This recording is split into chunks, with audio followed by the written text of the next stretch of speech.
আসসালামু আলাইকুম ওরহমতুল্লাহি ওবারাকাতুহু। আজকের ভিডিওতে আমরা জানব কোরআন ও হাদিসের ৩৫টি ভবিষ্যৎবাণী সম্পর্কে। ১. ফেরাউনের মৃতদেহ সংরক্ষিত থাকবে।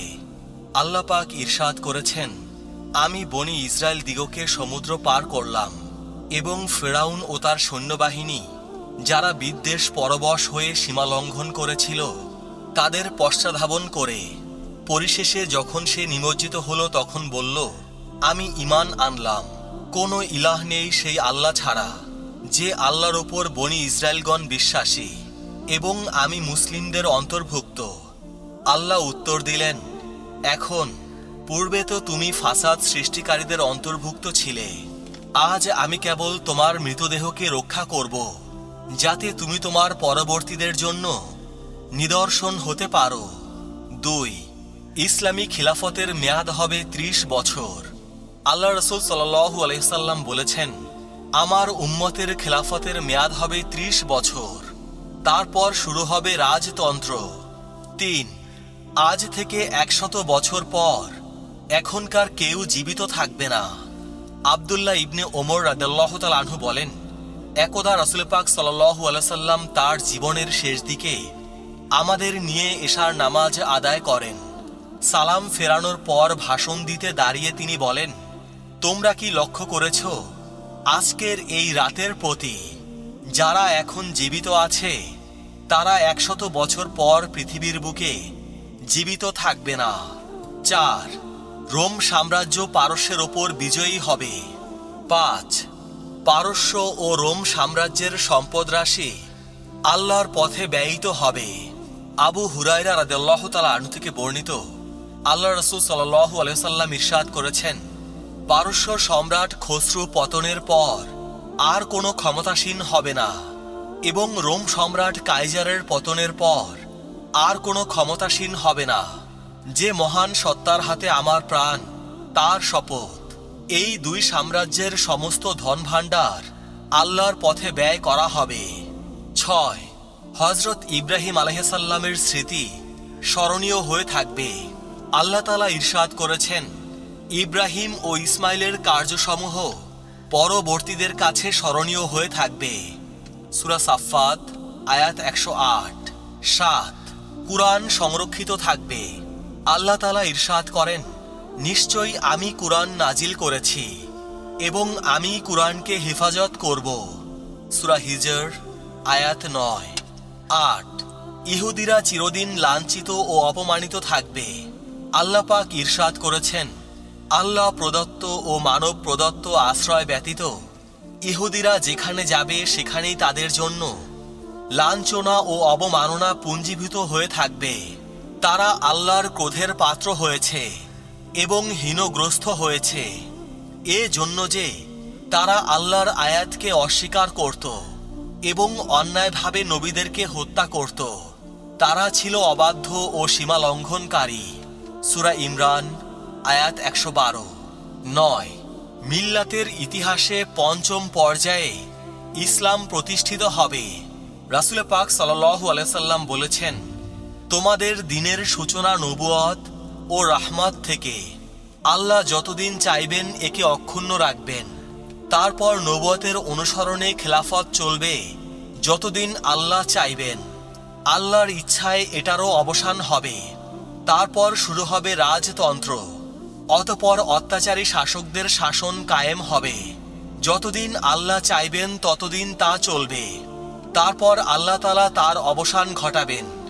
অতঃপর নবুয়তের পদ্ধতির সেই খেলাফতও প্রতিষ্ঠিত হবে যা মানুষের মধ্যে নবীর সুন্নত অনুযায়ী আমল করবে এবং জমিনে ইসলাম প্রতিষ্ঠিত হবে। এ শাসন ব্যবস্থায় আসমানবাসীও খুশি হবে এবং দুনিয়াবাসীও খুশি হবে। আসমান প্রাণ খুলে তার বরকত সমূহ বর্ষণ করতে থাকবে এবং জমিন তার গর্ভস্থ সবকিছু বাইরে নিক্ষেপ করবে। ১০. মুসলমানগণ অমুসলিমদের কাছে পরাজিত ও লাঞ্ছিত হবে। আল্লাহ রাসূল সাল্লাল্লাহু আলাইহি সাল্লাম ইরশাদ করেছেন, অদূর ভবিষ্যতে অন্য জাতির লোকেরা তোমাদের ওপর বিজয়ী হবে। যেমন ক্ষুধার্ত লোকেরা সমবেতভাবে বড় পাত্রের দিকে এগিয়ে আসে। একজন ব্যক্তি জিজ্ঞেস করল, আমাদের সংখ্যা কি তখন কম হবে? আল্লাহ রাসূল সাল্লাল্লাহু আলাইহি সাল্লাম বললেন, না, বরং সেই সময়ে তোমরা সংখ্যায় অনেক হবে, কিন্তু তোমাদের অবস্থা হবে সমুদ্রের ফেনার মতো। আল্লাহ তখন তোমাদের শত্রুদের অন্তর হতে তোমাদের প্রভাব প্রতিপত্তি দূর করে দেবেন এবং তোমাদের অন্তরে অলসতা সৃষ্টি করবেন। একজন সাহাবী জিজ্ঞেস করলেন, ইয়া রাসূলুল্লাহ সাল্লাল্লাহু আলাইহি সাল্লাম, অলসতার সৃষ্টি কেন হবে? মহানবী সাল্লাল্লাহু আলাইহি সাল্লাম বললেন, দুনিয়ার প্রতি ভালোবাসা এবং মৃত্যু ভয়ের জন্য। আবু দাউদ। 11, মুশরিক কুরাইশরা বেশি দিন টিকে থাকবে না। আল্লাহ পাক ইরশাদ করেছেন, এই ভূখণ্ড থেকে তোমাকে উৎখাত করে এখান থেকে বহিষ্কার করার জন্য তারা বদ্ধপরিকর হয়েছিল, কিন্তু যদি তারা এরূপ করে তাহলে তোমার পরে স্বয়ং তারা এখানে বেশি দিন টিকে থাকতে পারবে না। সূরা বনী ইসরাইল আয়াত ৭৬। 12, পরিপূর্ণ নিরাপত্তার যুগ আসবে। হযরত খাব্বাব ইবনুল আরাত রাদিয়াল্লাহু তাআলা আনহু বলেন, একদিন রাসূল পাক সাল্লাল্লাহু আলাইহি সাল্লাম কাবা ঘরের ছায়ায় বসেছিলেন। আমি তার কাছে হাজির হয়ে বললাম, হে আল্লাহর রাসূল, জুলুম অত্যাচারের আর অন্ত নেই, আপনি কি আল্লাহর দরবারে দোয়া করছেন না? উত্তরে মহানবী সাল্লাল্লাহু আলাইহি সাল্লাম বললেন, তোমাদের পূর্বে যারা ঈমানদার ছিল তাদের ওপর এর চেয়ে বেশি নির্যাতন হয়েছে। লোহার চিরুনি দিয়ে তাদের শরীরের মাংস ছিন্ন ভিন্ন করা হতো, তাদের মাথার ওপর করাত রেখে চিরে ফেলা হতো, তথাপি তারা সত্য দিন থেকে সরে পড়েনি। নিশ্চিতভাবে জেনে রাখো যে আল্লাহ এ কাজ সম্পন্ন করেই ছাড়বেন। এমন এক সময় আসবে যখন এক ব্যক্তি সানা থেকে হাজারা মাউত পর্যন্ত নির্ভয়ে সফর করবে এবং আল্লাহকে ছাড়া আর কাউকে তার ভয় করার থাকবে না, কিন্তু তোমরা বড্ড তাড়াহুড়া করছো। সহিহ বুখারী। 13, বায়তুল্লাহর এই চাবি এক সময় আমার হাতেই থাকবে। 14, রাসূল পাক সাল্লাল্লাহু আলাইহি সাল্লামের স্মরণ ও সুখ্যাতি ছড়িয়ে পড়বে। আল্লাহ তাআলা ইরশাদ করেছেন, এবং তোমার জন্য তোমার জিকিরের আওয়াজ বুলন্দ করে দিয়েছি। সূরা ইনশিরাহ আয়াত 4।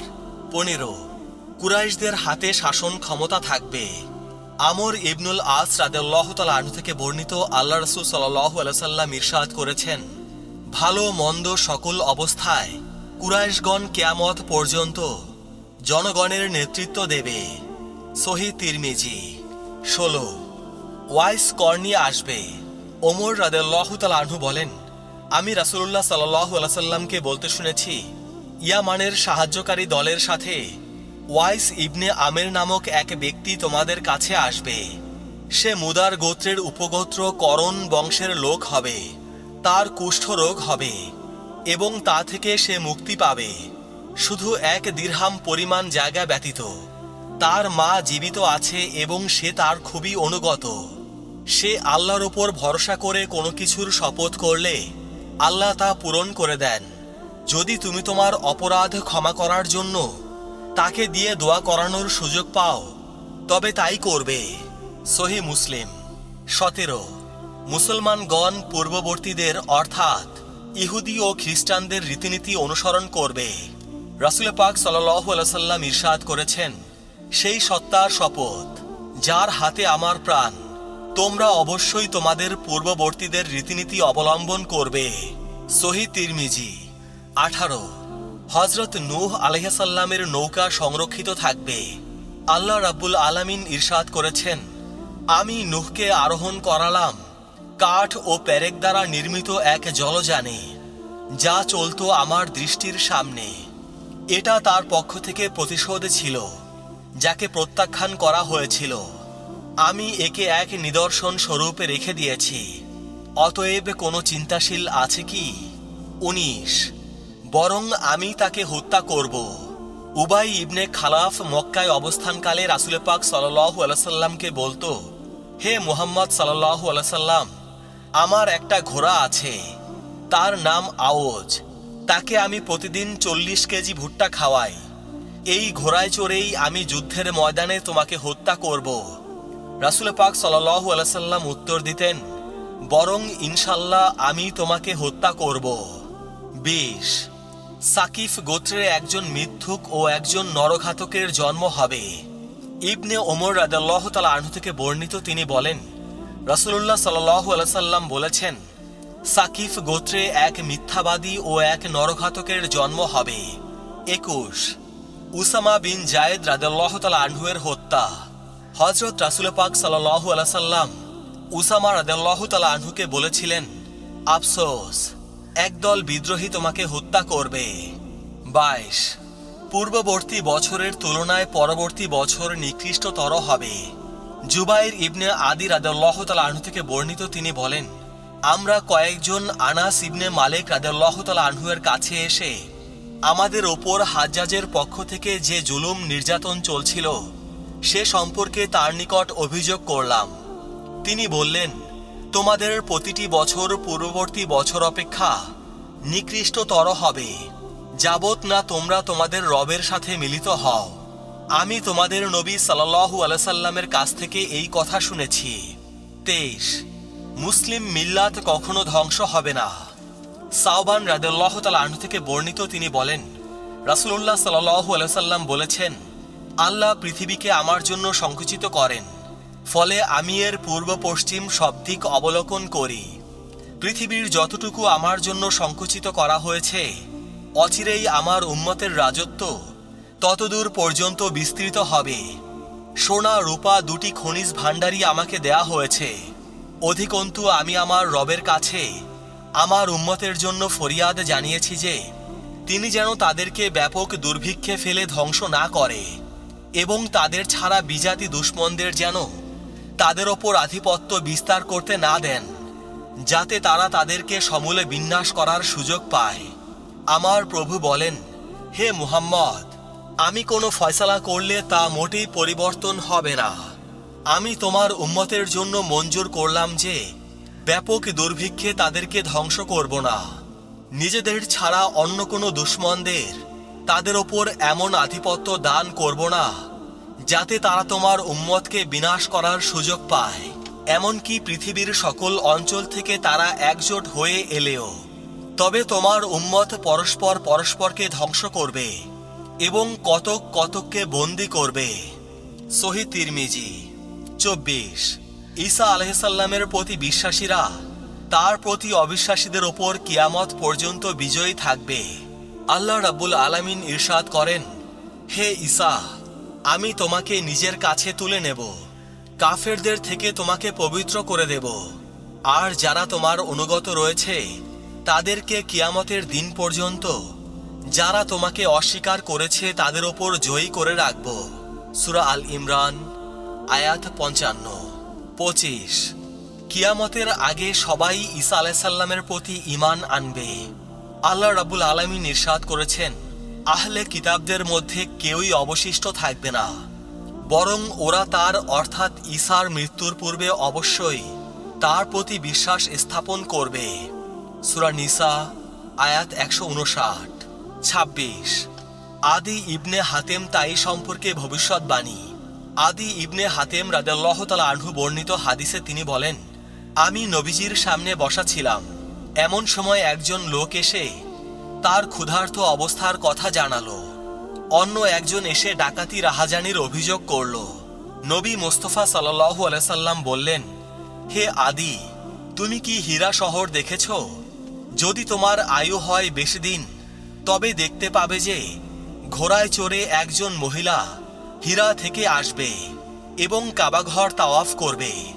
এ সময় আল্লাহর ভয় ছাড়া আর কোনো ভয় থাকবে না। যদি তুমি দীর্ঘজীবী হও তবে দেখবে আঁচল ভরে সোনা বিতরণের জন্য নেওয়া হবে, কিন্তু গ্রহণ করার লোক পাওয়া যাবে না। সহিহ বুখারী। 27 নানা রকম যানবাহন আবিষ্কৃত হবে। আল্লাহ পাক ইরশাদ করেছেন, তোমাদের আরোহণের জন্য এবং শোভার জন্য তিনি ঘোড়া, খচ্চর ও গাধা সৃষ্টি করেছেন, আর তিনি এমন যানবাহন সৃষ্টি করবেন যা তোমরা জানো না। সূরা নাহল আয়াত 8। 28 সুরাকা ইবনে মালিক সম্রাট কেসরার পোশাক পরিধান করবে। 29 কিয়ামতের পূর্বে হিংস্র জন্তু ও মানুষের সাথে কথা বলবে।